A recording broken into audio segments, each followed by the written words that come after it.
posteriormente un tiempo de consultas, aclaraciones también, alguna duda si tienen. Luego tenemos un tiempo para desarrollar la actividad, una actividad, lectura de materiales y volvemos a conectarnos para una segunda sesión para hacer una retroalimentación y un chequeo de la actividad correspondiente a la fecha.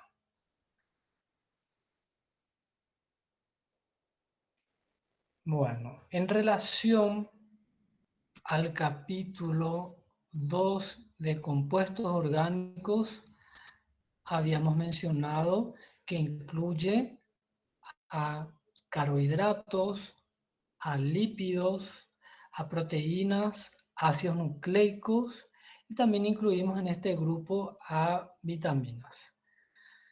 En relación a estos compuestos orgánicos, vamos a enfocar el estudio en relación a los elementos químicos, los átomos que conforman estos compuestos, a la clasificación, también a las funciones, a los ejemplos también. Básicamente en eso nos enfocamos para estudiar estos compuestos orgánicos. Siguiendo con los dos compuestos orgánicos que anteriormente habíamos desarrollado, seguimos con lo que sería entonces proteínas. Tenemos entonces la parte que corresponde a proteínas. Les menciono la página para que vayan chequeando también aquellos que tienen el libro, la copia del libro a mano.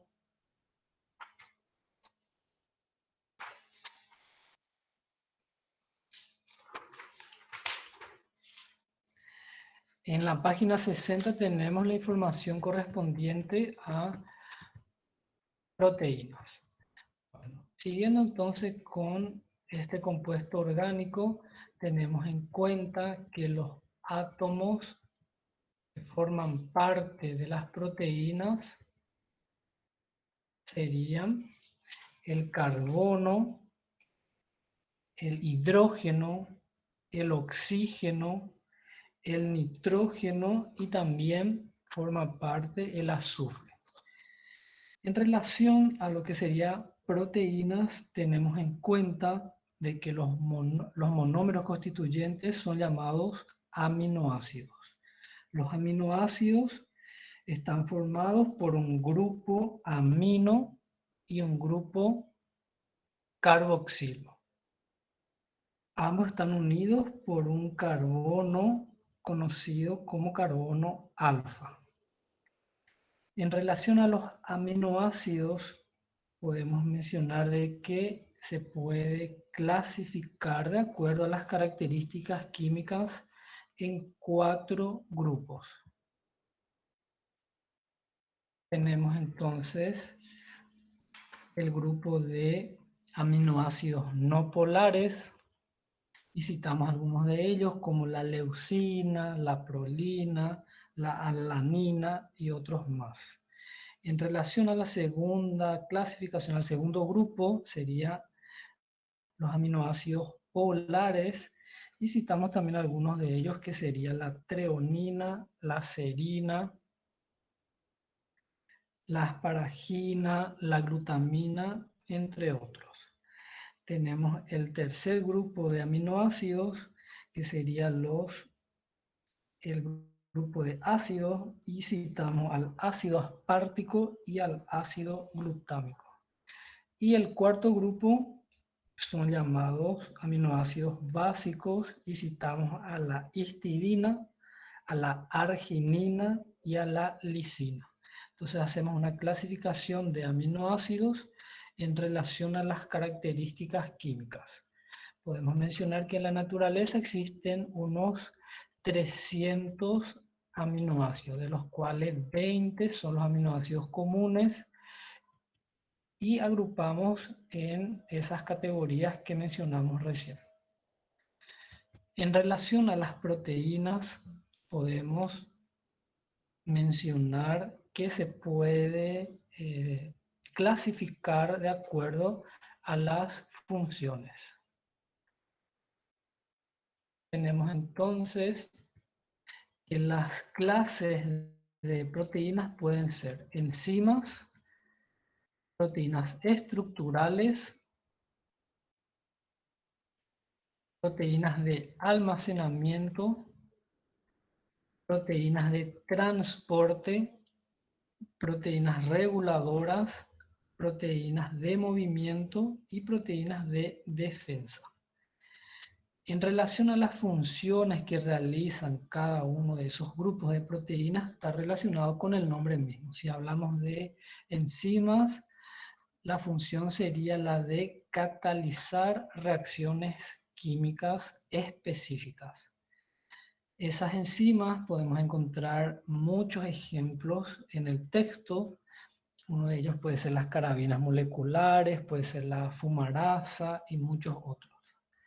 En relación a las proteínas estructurales, tenemos en cuenta que son proteínas que forman parte de la estructura de la célula y uno de los ejemplos que podemos citar sería el colágeno que encontramos en tejidos animales. En relación al otro grupo, que serían las proteínas de almacenamiento, tenemos en cuenta que la función sería de almacenar nutrientes.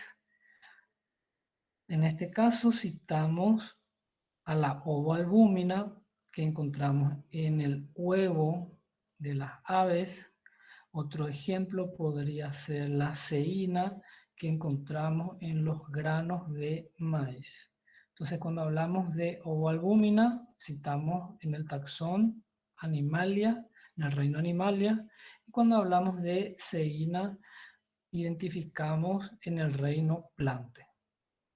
En relación a otro grupo que serían las proteínas de transporte, hacemos referencia a aquellas proteínas que tienen la función de transportar algo, alguna molécula.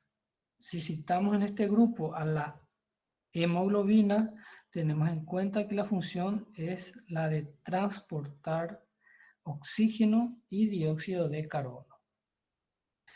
Otro grupo de proteínas serían las proteínas reguladoras. En este caso, está relacionado a regular alguna función. Podemos citar algunas hormonas. En este caso, podemos citar la insulina también. En relación a otro grupo de proteínas serían las proteínas de movimiento. El nombre nos indica que tiene la función de movimiento justamente y podemos citar en esta categoría a la actina y miosina que se encuentra en células musculares, por ejemplo.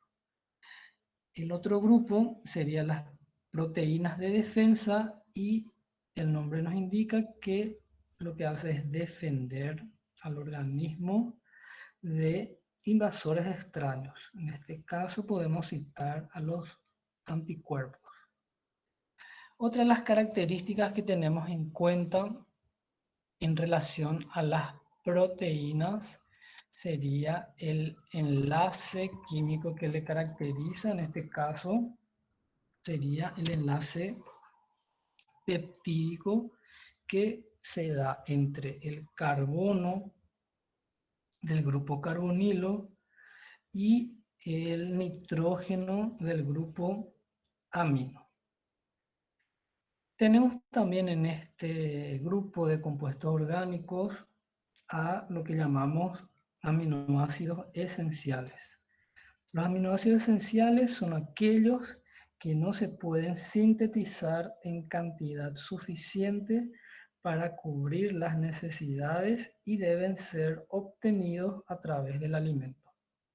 Cuando hablamos de aminoácidos esenciales, podemos citar que en el adulto, en el ser humano adulto, existe 9 aminoácidos esenciales que son la isoleucina, la leucina, la lisina, la metionina, la fenilalanina, la treonina, el triptófano, la valina y la histidina. Y si mencionamos a los aminoácidos esenciales. En niños serían 10, que incluye a los 9 aminoácidos esenciales que se citó anteriormente y le agregamos a la arginina. En relación también, cuando hablamos de proteínas, tenemos en cuenta que pueden ser clasificados en 4 niveles de organización. Y podemos mencionar que las estructuras pueden ser primaria, secundaria, terciaria y cuaternaria. En relación a las proteínas que presentan una estructura primaria, podemos describir que es la secuencia de aminoácidos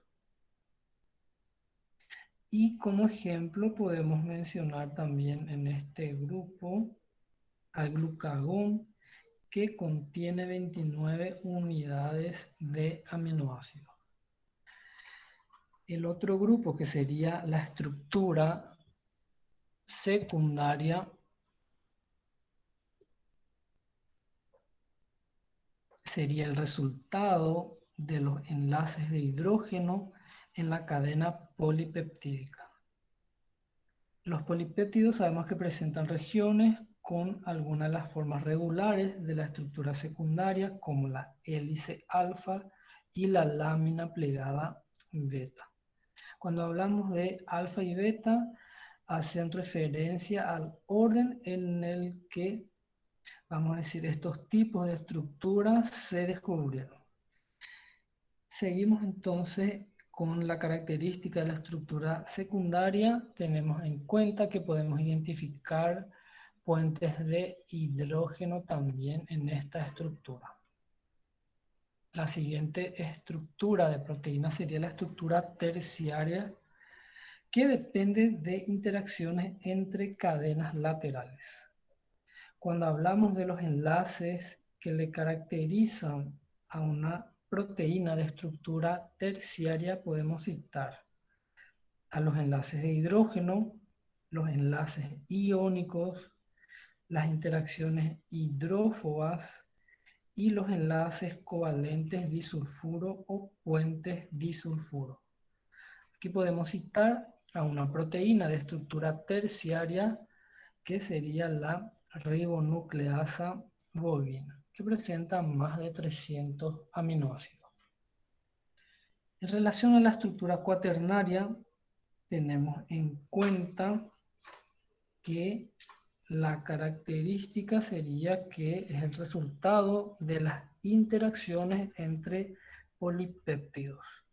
Entonces, una estructura cuaternaria presenta una estructura 3D resultante en el cual podemos citar los mismos enlaces que le caracteriza a la estructura, una proteína de estructura terciaria. Como ejemplos de proteínas de estructura cuaternaria, podemos citar a la hemoglobina, que presenta 574 aminoácidos, que tiene la función de transportar oxígeno y dióxido de carbono, y también podemos mencionar como ejemplo al colágeno, que es una proteína estructurada, una proteína fibrosa. Bueno, de esa manera entonces mencionamos las clases relacionadas a las funciones en las proteínas. Mencionamos también los monómeros constituyentes, que serían los aminoácidos, los enlaces que le caracterizan, y ahora pasamos al otro grupo de compuestos orgánicos, que serían los ácidos nucleicos. Cuando hablamos de ácidos nucleicos, tenemos en cuenta de que existen dos tipos, que serían el ADN y el ARN. En forma general, los ácidos nucleicos transmiten la información hereditaria y determinan qué proteínas produce una célula. Entonces, dependiendo del tipo de ácido nucleico, tiene una función específica. Cuando hablamos del ADN, es el componente de los genes, material hereditario de la célula, y contiene instrucciones para la síntesis de proteínas. Cuando hablamos del ARN, participa en el proceso de unión de aminoácidos para formar polipéptidos. Cuando hablamos de los átomos que forman parte de los ácidos nucleicos, podemos citar al carbono, hidrógeno, oxígeno, nitrógeno y fósforo. En relación a los monómeros que forman parte de los ácidos nucleicos, podemos mencionar a los nucleótidos. Los nucleótidos tienen tres componentes, como vemos acá. Tiene un azúcar pentosa, que puede ser ribosa o desoxirribosa, dependiendo de qué tipo de ácido nucleico es. Presenta el grupo fosfato y también presenta bases nitrogenadas. Cuando hablamos de bases nitrogenadas, mencionamos a las purinas, que pueden ser adenina y guanina, como vemos acá, con doble anillo en su estructura, y las pirimidinas, que presentan un solo anillo, y pueden ser la citosina, la timina y uracilo. En relación a las diferencias que existen entre ADN y ARN, está en la composición de los nucleótidos. Podemos mencionar que el ADN presenta las pirimidinas, citosina y timina, y el ARN presenta las pirimidinas, citosina y uracilo. Otra de las diferencias sería el azúcar. En el ADN encontramos la desoxirribosa y en el ARN identificamos el azúcar ribosa. Bueno, en relación a los enlaces que le caracteriza a este grupo de compuestos orgánicos de ácidos nucleicos, citamos a los enlaces fosfodiéster y también a puentes de hidrógeno o enlaces de hidrógeno. En una misma cadena vamos a identificar enlaces fosfodiéster que se da justamente en esta parte, uniendo nucleótidos en la misma cadena. Y el otro tipo de enlace sería los puentes de hidrógeno que se dan entre dos cadenas paralelas.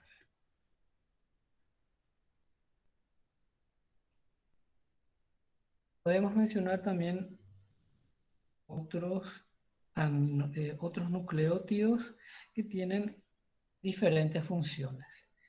Podemos mencionar a la molécula de ATP, que sería el trifosfato de adenosina, que son moléculas producidas durante el proceso de respiración celular, y los componentes de esta molécula serían la adenina, 3 grupos fosfato y el azúcar ribosa.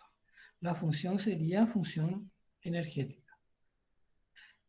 Otro grupo de nucleótidos sería el GTP, que es el trifosfato de guanosina, que presenta en su composición guanina, presenta 3 grupos fosfato, y el azúcar ribosa. La función está relacionado a la señalización celular y también a la función energética.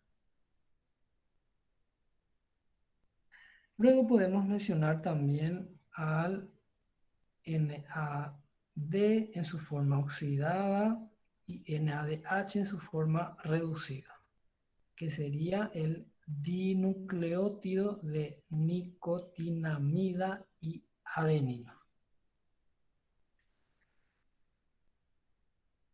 De esta manera, entonces, completamos la información referente a ácidos nucleicos y mencionamos también brevemente lo relacionado a vitaminas.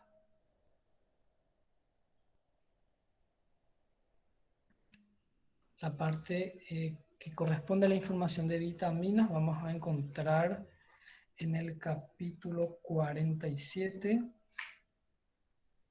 en la página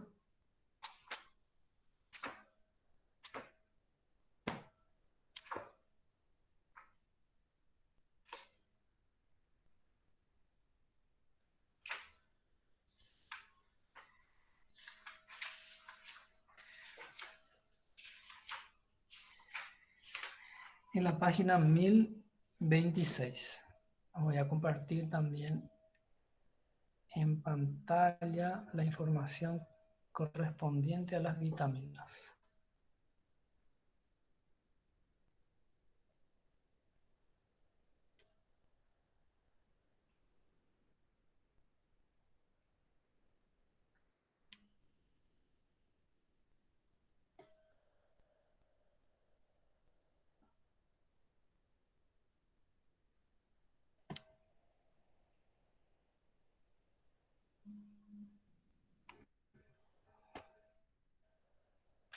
Bueno, básicamente cuando hablamos de vitaminas, serían compuestos orgánicos esenciales para el metabolismo normal.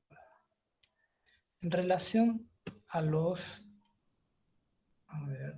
en relación a las vitaminas, podemos mencionar de que pueden ser clasificados en dos grupos, que serían las vitaminas solubles en grasa y vitaminas solubles en agua. En relación a las vitaminas, aquí tenemos la información, en relación a las vitaminas que son solubles en grasa, podemos citar a la vitamina A, vitamina D, la vitamina E y la vitamina K. En relación a las vitaminas solubles en agua, citamos a la vitamina B y C.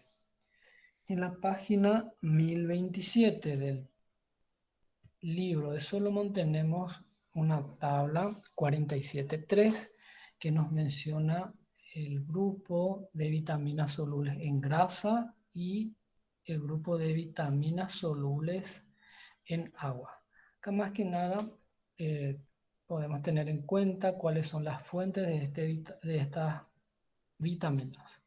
Entonces, cuando hablamos de la vitamina A, el retinol, tenemos que las fuentes sería el hígado, la leche fortificada, los vegetales anaranjados, por ejemplo. La vitamina D, calciferol, encontramos en aceites de pescado, yema de huevo y otras fuentes.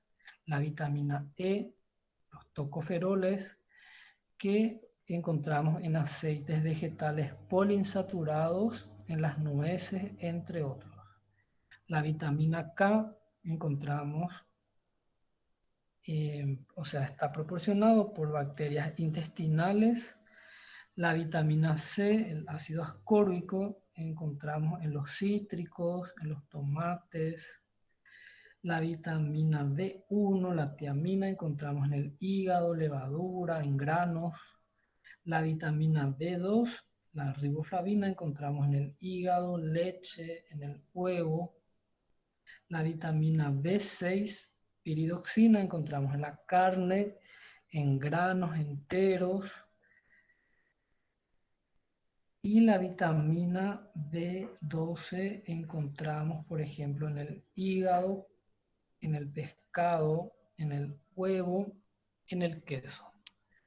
Luego hay un segmento que menciona también sobre los minerales, que son nutrientes inorgánicos ingeridos en la forma de sales disueltas en alimentos y agua. Tenemos también una lista acá que nos menciona la página 1028 y algunos de los minerales importantes sería el calcio, el fósforo, el azufre, el potasio, el sodio, el cloro, magnesio, el cobre, el yodo, el manganeso, el hierro, el flúor, el zinc y el selenio. Bueno, para completar entonces lo referente a compuestos a compuestos químicos de la célula, mencionamos entonces los hidratos de carbono, los lípidos, las proteínas, los ácidos nucleicos y las vitaminas. Dijimos que hay que tener en cuenta algunas características como los átomos que forman parte. Tenemos en cuenta también la descripción, o sea, qué monómeros forman parte de esas moléculas, los grupos funcionales, los tipos de enlaces. Tenemos en cuenta también para estudiar a estos compuestos químicos la clasificación con los ejemplos y también las funciones que corresponde a cada uno de estos grupos de compuestos. Entonces, cerrando este capítulo de la composición química de la célula, mencionamos que se divide en dos grandes grupos, en lo que sería el grupo de compuestos inorgánicos, que sería sales minerales, agua, los gases, y el otro grupo que sería los componentes orgánicos, que serían los cinco que mencionamos: carbohidratos, lípidos, proteínas, ácidos nucleicos y vitaminas. Entonces vamos a abrir un espacio de consulta de este capítulo. A ver si es que hay. A manera de ordenar, como siempre, les voy a ir mencionando, citando sus nombres, y entonces ahí aprovechan para hacer la consulta que tienen de este capítulo y otras consultas más si tienen. Álvaro Rodas. No, profe, no tengo ninguna duda hasta ahora. Bueno. Ana Cantero. No, profe, está bien, en todo todavía. Pero quería Bueno. saber si podía subir ese capítulo que nos mostraste. Sí, sí. Voy a subir la parte del capítulo 47 que falta y también otro capítulo más, el nuevo esta semana. Sin Ok, problema. gracias. De nada. Analía Cañete. Todo bien, profe. Bueno, excelente. Entonces, Andrea Torales. Ninguna duda, profe, gracias. Bueno, Ángel Ramírez.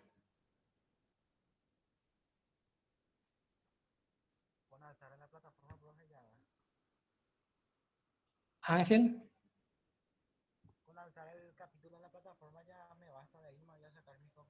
Ariel Santander. No, profe, tranqui. Se Bueno, entendió. excelente, excelente. Arnaldo Céspedes. Todo bien, profe. Excelente. Muy bien, muy bien. Belén Torres. No, profe, ninguna duda. Bueno.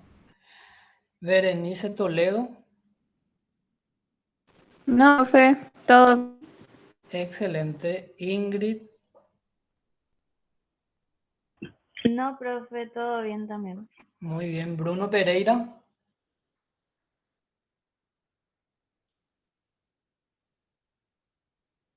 Carlos Tadeo.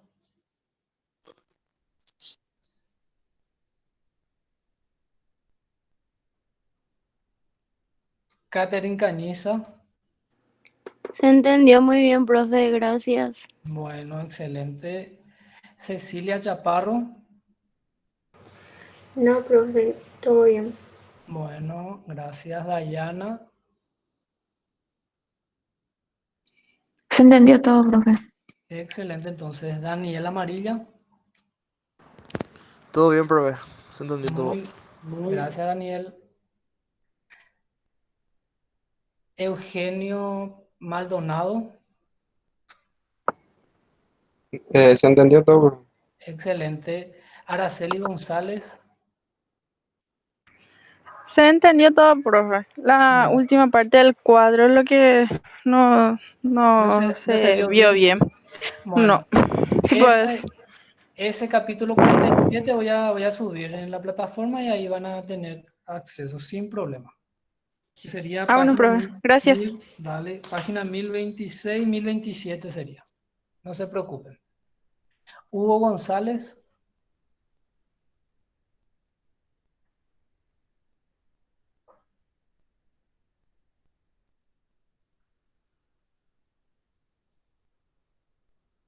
Guido Fernández.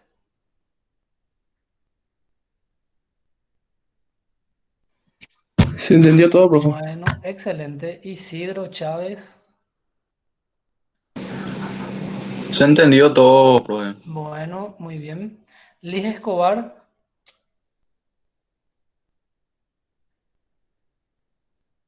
Luz Ruiz Díaz. Todo bien, profe, gracias. Gracias, Liz.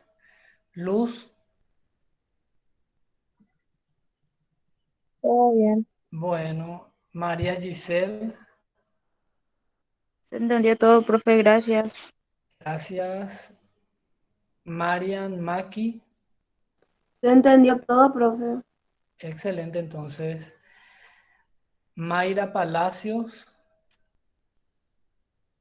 Muy bien, Mayra. Mizuki Hara. Araceli soy, profe. Y sí, se entendió Araceli. todo. Ah, bueno, bueno. Excelente.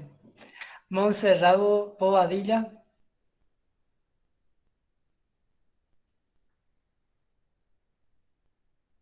Natalia Escobar. Gracias, Montserrat. Natalia Escobar.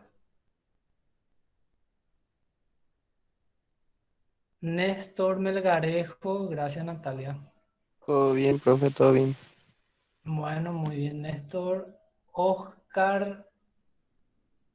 Se entendió muy bien, profe. Gracias. Bueno, gracias, Oscar. René Ramírez. Se entendió todo bien, profe. Muchas gracias. Excelente. Secundino Vargas. Todo bien, profe. Muy bien. Se entendió. Verónica. Bueno. Verónica Leguizamón. Todo bien, profe, se entendió. Excelente. Y Viviana.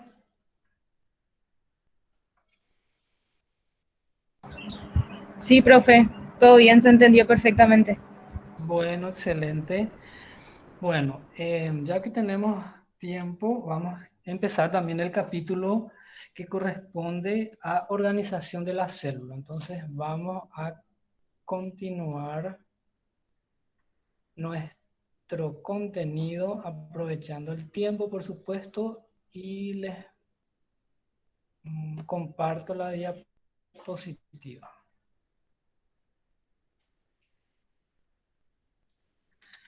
Bueno, el capítulo de organización de la célula encontramos en la página 74 del libro de Solomon.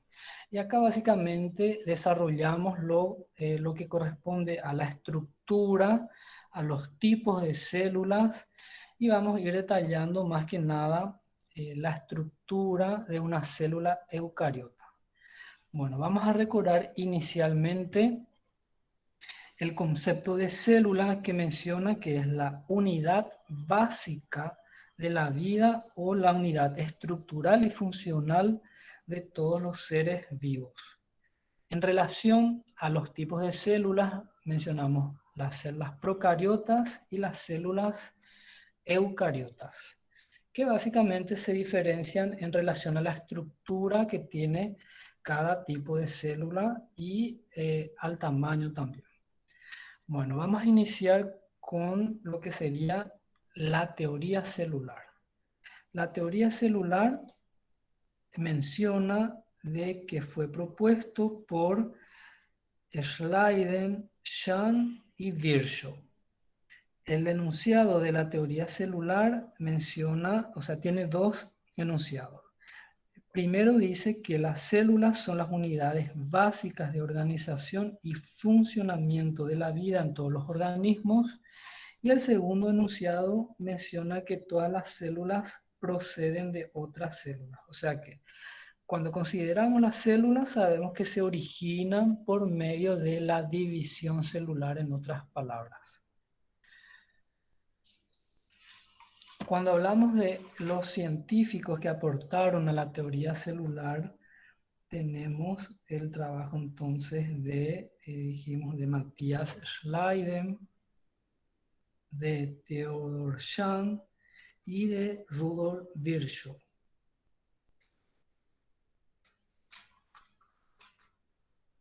Aquí también podemos agregar vamos a decir, el trabajo de August Weismann, que él señaló que se puede seguir el rastro de la descendencia de todas las células vivas hasta tiempos ancestrales. Esto como para dar un pantallazo a los descubrimientos, a los aportes o a los datos en referencia a la célula. Entonces, desde tiempos ya antiguos, fue aportando Aristóteles, por ejemplo, que mencionó que todos los animales y vegetales están compuestos por elementos que se repiten, sin detallar mucho de qué forma. Sabemos que Robert Hooke fue el que descubrió, empezó a identificar células en un microscopio, vamos a decir, rudimentario. Luego hay otros científicos que fueron aportando, ya mencionamos a Schleiden, Schwann y Virchow. También recordamos acá a Gregor Mendel, que aportó, vamos a decir, información en relación a las leyes de la herencia. Y uno de los trabajos muy importantes fue realizado también por Watson y Crick sobre la descripción de la estructura del ADN. Bueno, cuando mencionamos sobre la estructura de una célula, tenemos en cuenta que la organización de todas las células es básicamente semejante. Entonces presenta una membrana plasmática, presenta un citoplasma, que es el interior de la célula. Ese interior de la célula está lleno de un líquido, lleno de un fluido que se llama citosol. Puede presentar también organelos. Y según el tipo de célula mencionamos entonces al núcleo. Y cuando hablamos de las células procariotas, mencionamos que no presentan núcleo, sino más bien tiene lo que llamamos nucleoide. Nucleoide es una región del citoplasma que contiene ADN y proteínas. O sea, es el equivalente, podemos decir, al núcleo de las células eucariotas. Sabemos también que el tamaño celular es limitado. Aquí tenemos en cuenta, vamos a decir, la unidad de medida más idónea que se utiliza para medir las células, que es el micrómetro. Y también vamos a encontrar en el texto otra unidad de medida muy común, que sería el nanómetro. El nanómetro es más pequeño y más que nada se menciona al medir estructuras celulares. Por supuesto, existe una equivalencia para tener idea de estas unidades de medida, y sería que, entonces, cuando hablamos de un metro, sabemos que equivale a 1000 milímetros. Un milímetro equivale a 1000 micrómetros y un micrómetro equivale a 1000 nanómetros. En relación al tamaño que mencionamos, las células procariotas son más pequeñas y tiene por lo general una longitud de 1 a 10 micrómetros de longitud. Cuando hablamos de células eucariotas, el tamaño, o sea, el diámetro por lo general varía entre 10 a 30 micrómetros. Por supuesto que existen excepciones y podemos citar acá al diámetro del de un óvulo humano que mide aproximadamente 130 micrómetros. Sabemos también que el tamaño y la forma de las células se adaptan a la función que realizan. Bueno, entonces en una célula eucarionte citamos al núcleo, organelos citoplasmáticos, citamos también al citoesqueleto. ¿Cómo describimos a una célula eucariota en relación al núcleo? Núcleo sería una estructura que mide en promedio 5 micrómetros. El núcleo, vamos a decir que está rodeado por una envoltura nuclear, una doble membrana. Las dos membranas están separadas por una distancia de 20 a 40 nanómetros. Aquí tenemos la separación entre las dos envolturas nucleares de 20 a 40 nanómetros. La envoltura nuclear está perforada por unos espacios denominados poros nucleares y a su vez esto presenta un complejo de proteínas que sería llamado complejo del poro. Bajo esta envoltura nuclear, hacia la parte interna, encontramos una lámina nuclear que le sirve como soporte y todo el interior del núcleo es llamado nucleoplasma. El nucleoplasma tiene dos regiones, una sería la cromatina que presenta ADN y proteínas y la otra parte sería el nucleolo. Nucleolo que está compuesto de ARN y proteínas. Si hacemos una comparación del ADN, de la ubicación del ADN, sabemos que la mayor parte del ADN encontramos en el núcleo.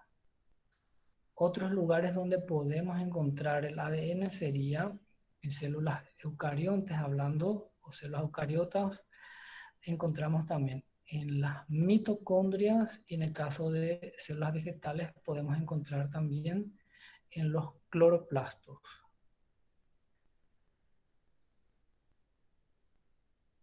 Bueno, acá hablamos del ADN, que es componente de la cromatina. La cromatina cuando se condensa pasa a denominarse cromosomas durante la división celular.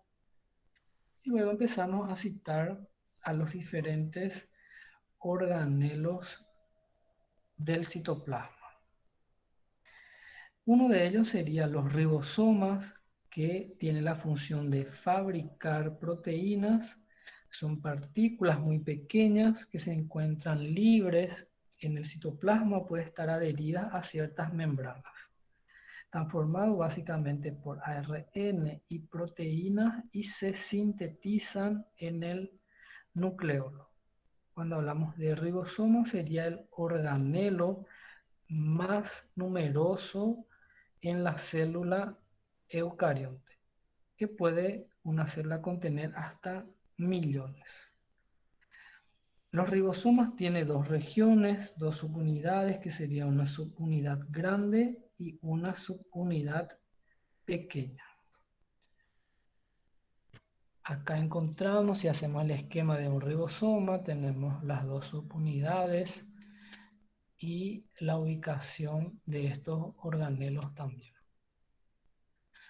Otro de los organelos del citoplasma sería el retículo endoplasmático, que podemos describir como una red de membranas internas que podemos clasificar en dos grupos: el retículo endoplasmático liso y el retículo endoplasmático rugoso.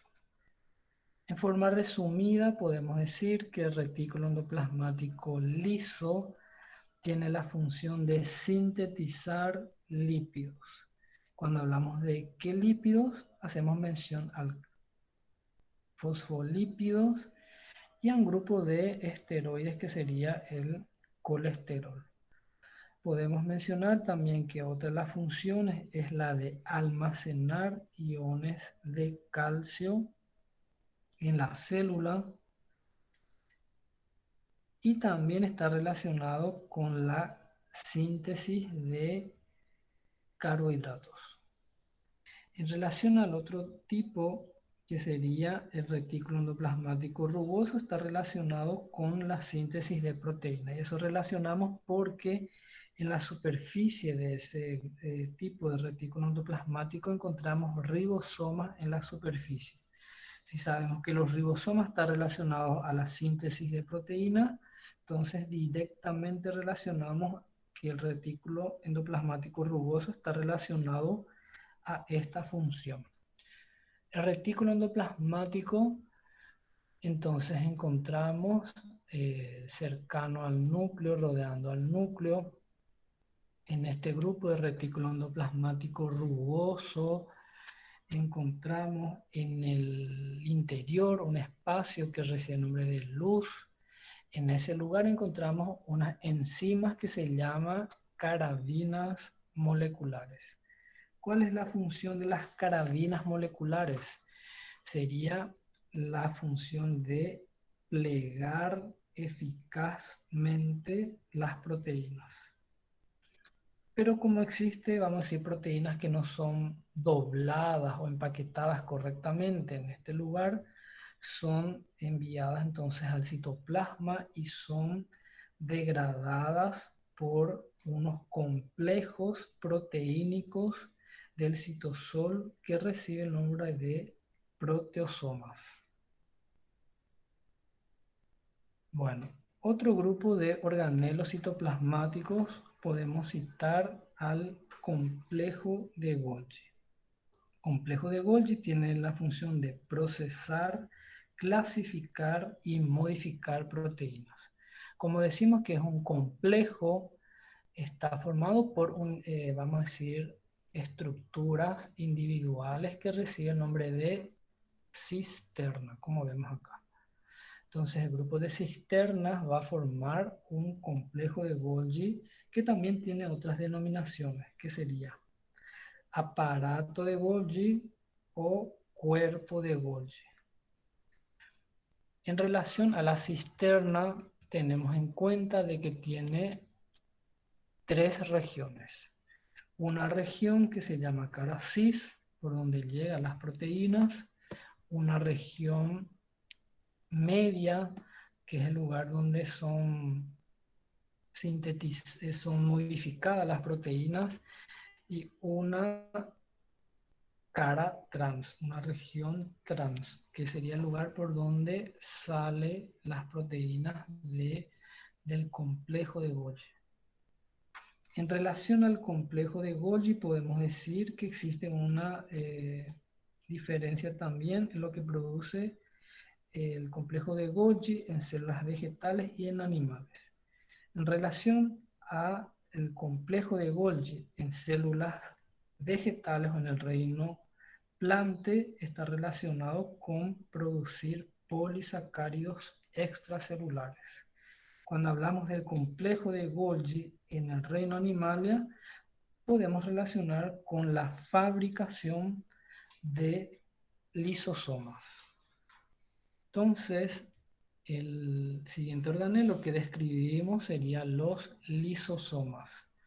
Los lisosomas podemos describir como pequeños sacos de enzimas digestivas que se encuentran dispersas en el citoplasma en células del reino animal.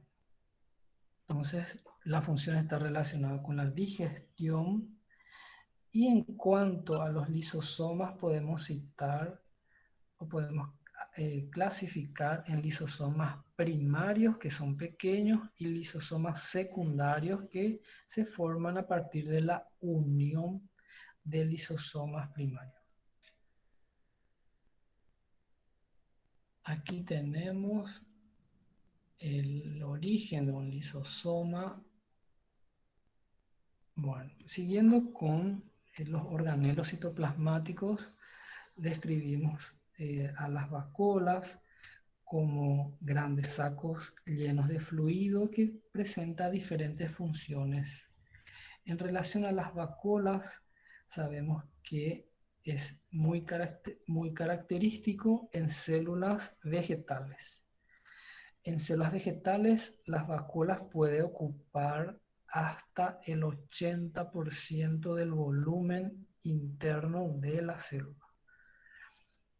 En relación a la membrana de las vacuolas, recibe el nombre de tonoplasto. Las vacuolas podemos identificar en otros taxones que no sean células vegetales. También podemos encontrar en células del reino fungi. Podemos encontrar también en células del reino protista. Inclusive el texto nos menciona que podemos encontrar en algunos casos en células animales. Pero más que nada, de forma general, identificamos las vacuolas en células vegetales.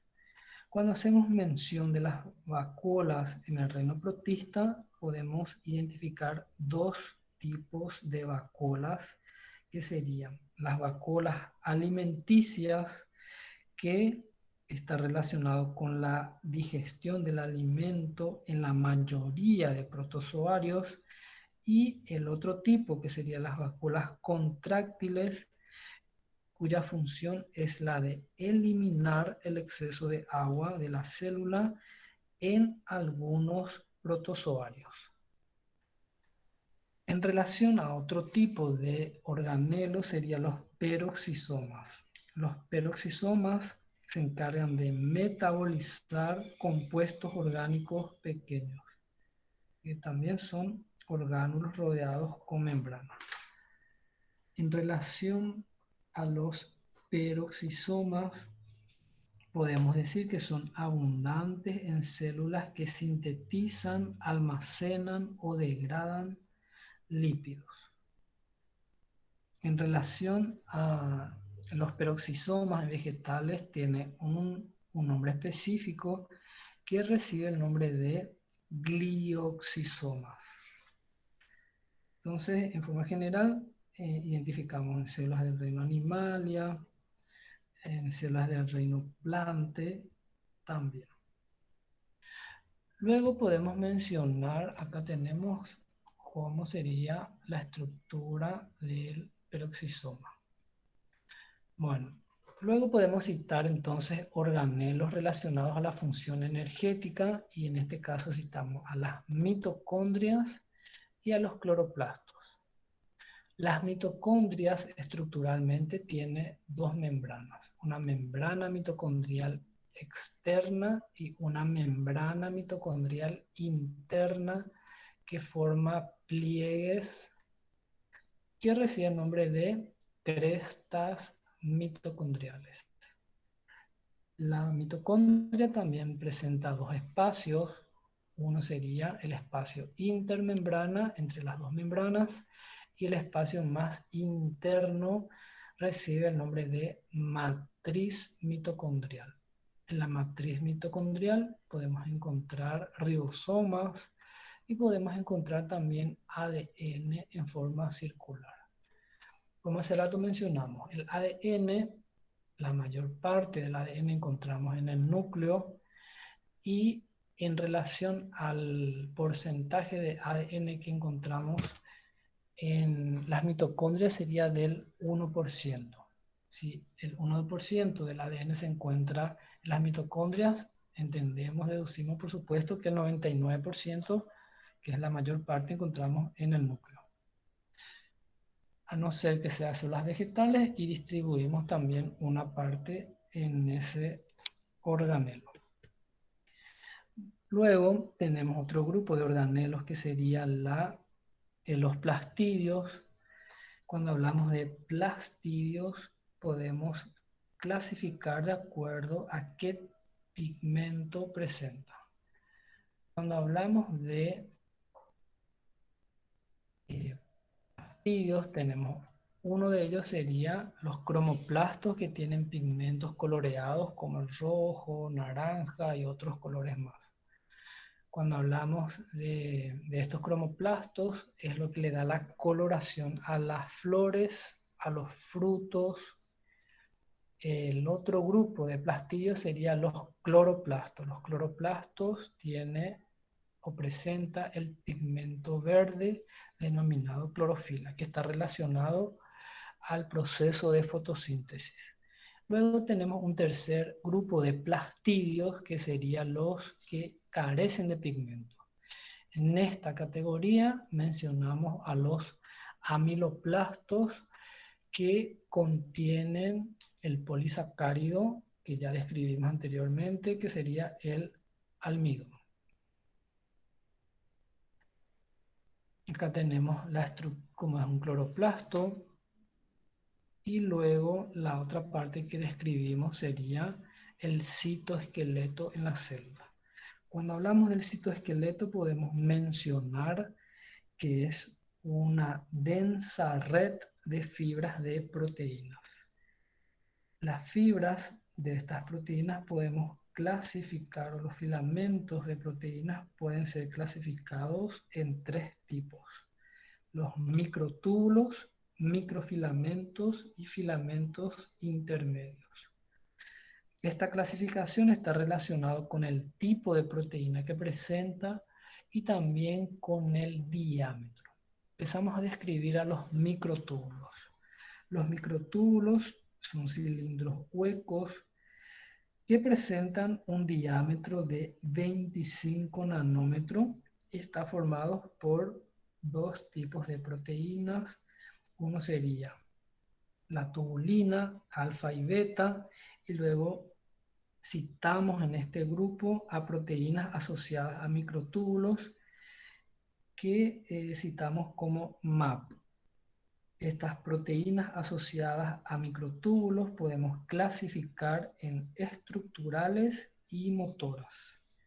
Dentro de las proteínas motoras citamos a la quinesina y a la dineína. En las células podemos encontrar, vamos a decir, unas regiones que reciben el nombre de centrosomas, que está relacionado a la división celular. Entonces estas regiones son llamados centros organizadores de microtúbulos. En los animales, el principal centro organizador de microtúbulos de la célula es llamado centrosoma, que es una estructura en la división celular. En muchas células, en casi todas las células animales, el centrosoma contiene dos estructuras que reciben el nombre de centriolos. Aquí vemos los centriolos que se encuentran acá. Los centrosomas serían estas regiones. Los centriolos encontramos aquí, hacia los polos. Bueno, dentro de microtúbulos podemos citar también unas estructuras relacionadas con lo que sería el movimiento de la célula, que son los cilios y flagelos. Los flagelos son estructuras que presentan una longitud de 200 micrómetros, y cuando hablamos de cilios serían unas prolongaciones cortas y numerosas que tienen una longitud de 2 a 10 micrómetros. Cuando hablamos de, en el caso de los cilios y flagelos, podemos mencionar que los microtúbulos tienen un arreglo de 9 más 2. Que significa que se distribuyen 9 conjuntos de microtúbulos más 2 en el centro. Aquí tenemos un arreglo de tripletes de un conjunto de 9. 9 por 3, porque está en 9 grupos los microtúbulos y cada grupo, cada conjunto presenta 3 microtúbulos. El otro grupo de citoesqueleto de filamentos de proteínas serían los filamentos intermedios. Los filamentos intermedios presentan, vamos a decir, proteínas fibrosas asociadas a carbohidratos y el diámetro es de 10 nanómetros. En relación al otro tipo de filamentos de proteínas, citamos a los microfilamentos. Los microfilamentos están formados por fibras denominadas actina. El diámetro de estos microfilamentos es de 7 nanómetros y son estas proteínas actinas serían fibras muy resistentes y flexibles. Bueno, acá tenemos también una comparación de lo que sería las diferencias entre células procariotas y eucariotas. En relación a la descripción de una estructura de célula eucariota, tenemos en cuenta entonces el núcleo, los organelos citoplasmáticos, el citoesqueleto. Sabemos que las células eucariotas son células más especializadas y más grandes que las células procariotas. Cuando hablamos también de las células eucariotas, podemos mencionar de que presentan un sistema de endomembranas o sistema endomembranoso. Cuando mencionamos al sistema endomembranoso, podemos citar a estructuras como el núcleo, el retículo endoplasmático, el complejo de Golgi, lisosomas, las vesículas y también las vacuolas. Mencionamos que es un sistema porque vamos a decir que en parte se relaciona las funciones entre ellas.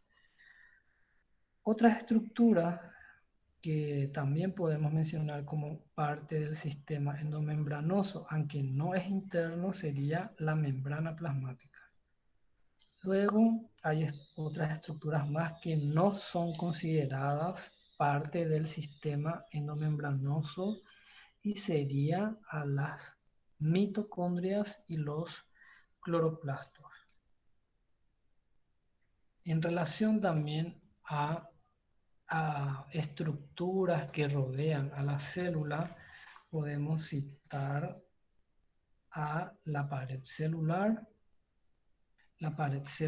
que encontramos en bacterias, arqueas, hongos y vegetales. En vegetales la composición de la pared celular sería la celulosa. Otras moléculas que rodean a la célula sería el glucocálix, que es conjunto de polisacáridos asociados a lípidos y proteínas de la membrana plasmática. O sea, cuando hablamos del glucocálix, encontramos que se encuentra en la región externa de la célula. También podemos mencionar la matriz extracelular. La matriz extracelular, que es un conjunto de gel de hidratos de carbono que presenta también fibras, proteínas fibrosas. Sería una región con estos componentes y que rodea a la célula. De forma general también podemos hacer una diferencia entre lo que sería una célula animal y vegetal. Los lisosomas que tienen las células animales, la pared celular que encontramos en células vegetales. Si hablamos de la vacuola, un gran volumen de la célula es ocupado también por la vacuola en células vegetales. De esta manera entonces también hicimos una mención en relación a las partes de una célula, los diferentes organelos que forman parte también, las funciones y las diferencias que existen entre células procariotas y eucariotas. De esta manera, entonces, mencionamos también el capítulo 4, detallamos también el contenido que corresponde al capítulo 4 del libro de Solomon, que corresponde realmente a la unidad 3 del programa de biología. Bueno, como saben, entonces vamos a tener un tiempo para poder revisar, leer los materiales. Hay una actividad también y vamos a tener una segunda sesión para hacer una retroalimentación de esta última parte que se desarrolló sobre estructura de la célula a las 19 horas. Entonces, si es que no hay ninguna duda hasta aquí, vamos a llegar hasta acá y nos encontramos en una segunda reunión a las 19 horas. Profe, Sí. la parte del libro, del libro vas a mandar en el grupo.